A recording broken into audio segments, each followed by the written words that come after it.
Para dar início ao estudo das funções estatísticas para análise de padrões espaciais, vamos estudar a função g. A função g é a função de distribuição acumulada das distâncias entre um evento e seu vizinho mais próximo. A definição matemática da função g se encontra no nosso livro-texto. Podem consultar lá para uma definição sucinta. Aqui nós vamos nos concentrar mais na parte prática, na parte de aplicação no contexto do software R. No R, nós podemos implementar a função g usando a função guessed. É uma função do SPATSTAT para calcular a função g de um padrão pontual. Então, no nosso caso aqui, vamos aplicar a função g para calcular a função g no nosso padrão de pontos aleatório, no nosso padrão de pontos regular e no nosso padrão de pontos agrupado. Então aqui eu poderia, como eu fiz antes, gerar aqui uma variável e depois pedir para plotar a variável.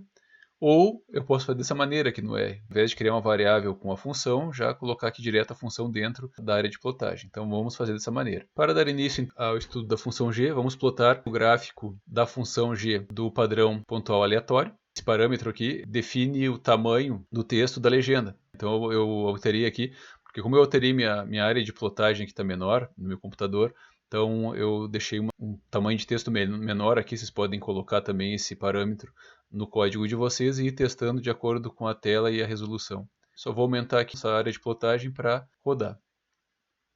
Rodei aqui, ó, e aí lembrem do que eu tinha falado antes, que tinha antes 3 gráficos aqui, né? E não limpei a área de plotagem e gerei o gráfico da função g aleatório. Então o que aconteceu? Ele ficou com aquela configuração anterior. Então o ideal é sempre limpar aqui, né? Eu vou limpar a área de plotagem. Está selecionado, lá, vou mandar rodar de novo. Então um pouquinho mais aqui. Ó, agora sim. No gráfico da função g para o nosso padrão pontual aleatório, nós teremos 4 linhas. Tá? Uma linha azul, gPos, uma linha verde, gRAM, uma linha vermelha, gBoard, e uma linha preta, gKM. gPos, Pos de Poisson, representa o comportamento esperado para um processo de Poisson homogêneo, ou seja, um padrão de pontos completamente aleatório, né, sob completa aleatoriedade espacial, e ele serve como comparação para as demais linhas. Ou seja, se a gente tivesse um conjunto de pontos sob completa aleatoriedade espacial, ela se comportaria como essa linha azul. E a gente vai comparar com a nossa linha preta, a GKM, que é a estimativa de Kaplan-Meier, que usa uma abordagem baseada em sobrevivência para lidar com problemas de borda de forma estatística. A linha vermelha, gBoard, é a estimativa de amostra reduzida, ou seja, ela desconsidera os pontos próximos à borda da janela no seu cálculo, reduzindo assim os vieses que ocorrem na contagem dos vizinhos para pontos de borda ali da nossa janela de observação. E a nossa linha verde, gRAM, é a estimativa de Hennisch, que é uma correção que leva em conta a distância a partir do centro da janela de observação, também visando reduzir os efeitos de borda. Então nós temos aqui as 3 linhas, GKM, gBoard e gRAM, muito próximas uma da outra, comportamento muito próximo uma da outra, e elas estão também com comportamento bastante parecido com, digamos assim, com a gPos, com a linha azul. Então, a gente pode dizer que a distribuição espacial representada pelo GKM, gBoard e gRAM se caracteriza como uma distribuição aleatória. Ela está sob completa aleatoriedade espacial. Vamos gerar agora o gráfico da função g para o nosso segundo padrão pontual, o padrão regular. Então vamos vir aqui, selecionar ele, vou aumentar a nossa área aqui de plotagem. Vamos rodar.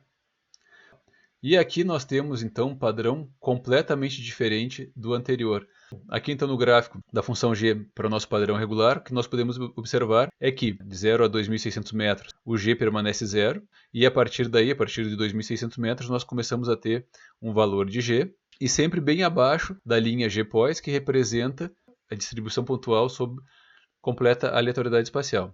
Quando eu tenho essa característica, a linha, nosso padrão pontual bem abaixo da linha da completa aleatoriedade espacial, isso significa que os eventos estão mais espaçados, tá, um do outro. O nosso padrão, nossos pontos estão mais espaçados um do outro, e isso caracteriza um padrão regular, onde nós temos essa tendência ao não agrupamento, digamos assim. Então esse é um gráfico típico de um padrão pontual regular. Vamos analisar agora o nosso próximo padrão, o padrão agrupado. Aumentar o zoom aqui, vamos rodar. Ó. E agora, outro gráfico da função g, completamente diferente dos demais. Nesse gráfico, nós podemos perceber que as nossas linhas referentes ao nosso padrão pontual GKM, GBORD e GRAM estão bastante acima da nossa linha que representa a completa aleatoriedade espacial, GPOIS. Isso quer dizer que as localizações estão bem mais próximas entre si. Quando nós temos nossas linhas do padrão pontual GKM, GBORD e GRAM acima de GPOIS, da linha que representa a completa aleatoriedade espacial, isso quer dizer então que os pontos estão mais agrupados, caracterizando então esse padrão de agrupamento. Por fim, para facilitar um pouco a interpretação, nós podemos gerar então todos esses três gráficos para a função aleatória, regular e agrupada em um único plot. Então aqui nós temos o código, onde eu defino primeiro aqui os parâmetros dessa plotagem conjunta. Aqui tem um plot para cada conjunto de dados. E por fim eu defino o texto e a formatação do texto do nosso título do conjunto de plots. Então vamos rodar aqui. Vamos limpar esse aqui, tá? Vamos selecionar aqui então. E vamos rodar. Padrão aleatório, padrão regular e padrão agrupado. Nesta plotagem aqui nós conseguimos perceber claramente a diferença entre um padrão aleatório, que segue, né, a linha azul da completa aleatoriedade espacial, um padrão regular, que está abaixo da linha azul, e um padrão agrupado, que está acima da linha azul, no caso da função g. Com isso nós finalizamos aqui o estudo da função g e vamos partir para o estudo da função f.